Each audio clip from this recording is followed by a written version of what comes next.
चुंबकीय क्षेत्र रेखाएं किसे कहते हैं? पहले तो चैनल को सब्सक्राइब कर लो बच्चों, फिर उसके बाद चुंबकीय क्षेत्र रेखाएं किसे कहते हैं, इसके गुण लिखिए। चुंबकीय क्षेत्र रेखाएं मैग्नेटिक फील्ड लाइन क्या होती है? मैग्नेटिक फील्ड लाइंस क्या होती है?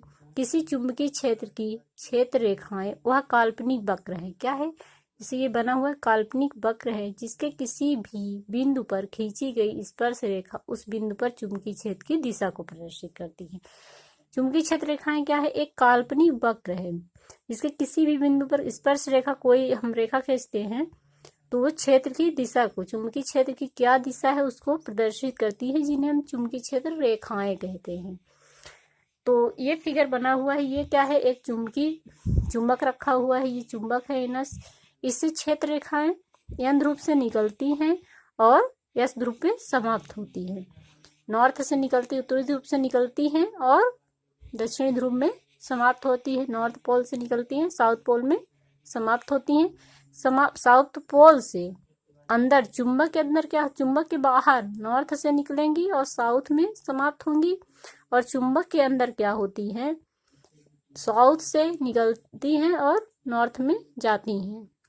तो चुंबक के अंदर क्या होता है, साउथ से नॉर्थ की ओर इनकी दिशा होती है और चुंबक के बाहर नॉर्थ से साउथ की ओर होती है। ठीक है। अगर आप लोग क्या करेंगे, आप एक चुंबक है मिल जाएगा आसानी से आपको मार्केट में, और आप छोटे छोटे लोहे के कण भी मिल जाएंगे। यहाँ पे मेरे पास अभी फिलहाल नहीं है और स्कूल भी नहीं खुल रही कोरोना वायरस की वजह से, इसलिए, नहीं तो वहाँ पे मिल जाता तो हम दिखा देते आपको। यहाँ पे छोटे छोटे कण को ऐसे ऐसे आप डालेंगे तो ये फिगर जो बना हुआ है ये ऑटोमेटिकली बन जाएगा। ठीक है। इस तरह क्षेत्र रेखाएं, कण ऐसे ऐसे एकत्रित हो जाएंगे। ध्रुवों पे ज्यादा कण हो जाएंगे, खींच लेगा, यहाँ पे कम कण हो जाएंगे। ठीक है। तो देखते हैं इनकी चुंबकीय क्षेत्र रेखाओं के गुण क्या हैं।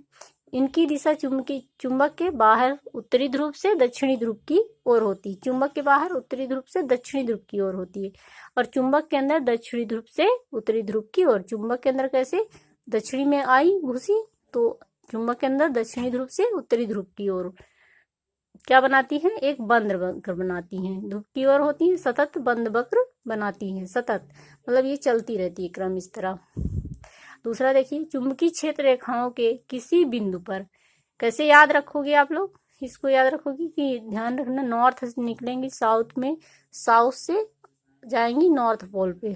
ठीक है। सतत वक्र, बंद वक्र बनाती हैं। चुंबकीय क्षेत्र रेखाओं के किसी बिंदु पर खींची गई स्पर्श रेखा उस बिंदु पर चुंबकीय क्षेत्र की दिशा दर्शाती है। चुंबकीय क्षेत्र रेखाओं के किसी बिंदु पर खींची गई, कोई बिंदु है, चुंबकीय क्षेत्र रेखा कोई बिंदु हम एन लेते हैं, यहाँ पे खींची गई स्पर्श रेखा उस बिंदु को चुंबकीय क्षेत्र की दिशा, किस दिशा में जा रही है, इस बिंदु से देखेंगे ये नॉर्थ से निकल कर कहाँ जा रही है, साउथ दिशा में, दक्षिणी ध्रुव में जा रही हैं। उत्तर से निकलती हैं, दक्षिण की तरफ जा रही हैं। दो क्षेत्र रेखाएं एक दूसरे को कभी नहीं काटती। देखिए, दो क्षेत्र रेखाएं एक दूसरे को, चुंबकीय क्षेत्र रेखाएं क्यों नहीं काटती हैं, तो दो चुंबकीय क्षेत्र रेखाएं एक दूसरे को कभी नहीं काटती हैं। तो यदि क्षेत्र रेखाएं एक दूसरे को किसी बिंदु पर काटती हैं तो उस बिंदु पर क्या होगा, स्पर्श रेखा खींची जा सकती है। उस बिंदु पर क्या होगी, दो स्पर्श रेखाएं होंगी। मान लीजिए क्षेत्र रेखा ये एक पेन है, तो अगर ये काटती हैं, मान लीजिए ऐसे काटती हैं, तो क्या होगा, दो स्पर्श रेखाएं खींची जा सकती हैं। लेकिन अर्थात ही किसी बिंदु पर चुंबकीय क्षेत्र की दो दिशाएं होंगी। अब दो दिशाएं होंगी, एक ये दिशा होगी, एक ये दिशा होगी, तो दो दिशाएं बनेगी, तो ये संभव नहीं है। इसलिए चुंबकीय क्षेत्र रेखाएं एक दूसरे को कभी नहीं काटती हैं। ठीक है। स्पर्श रेखा दो दिशाएं बन जाएंगी, इसलिए चुंबकीय क्षेत्र रेखाएं एक दूसरे को कभी नहीं काटती। अधिक तीव्रता वाले चुंबकीय क्षेत्र में चुंबकीय क्षेत्र रेखाएं सघन, कम तीव्रता वाले चुंबकीय क्षेत्र में देखिए यहाँ पे क्या है, ध्रुवों पे सबसे ज्यादा चुंबकीय क्षेत्र होता है, वहां पे चुंबकीय क्षेत्र रेखाएं क्या होती है, सघन। यहाँ पे देखिए कितनी सारी हैं, और यहाँ पे मध्य में क्या होता है, चुंबक के मध्य में मतलब चुंबकीय क्षेत्र बहुत कम होता है। आप अगर लोहे का कुछ लेंगे तो यहाँ पे आपको खींचेगा, लेकिन यहाँ पे नहीं खींचता है, आप प्रैक्टिकल करके देख सकते हैं। तो क्या होगा, अधिक तीव्रता वाले चुंबकीय क्षेत्र में चुंबकीय क्षेत्र रेखाएं सघन, और कम तीव्रता वाले अधिक तीव्रता वाले चुंबकीय क्षेत्र में चुंबकीय क्षेत्र रेखाएं सघन एवं कम तीव्रता वाले चुंबकीय क्षेत्र में विरल होती है।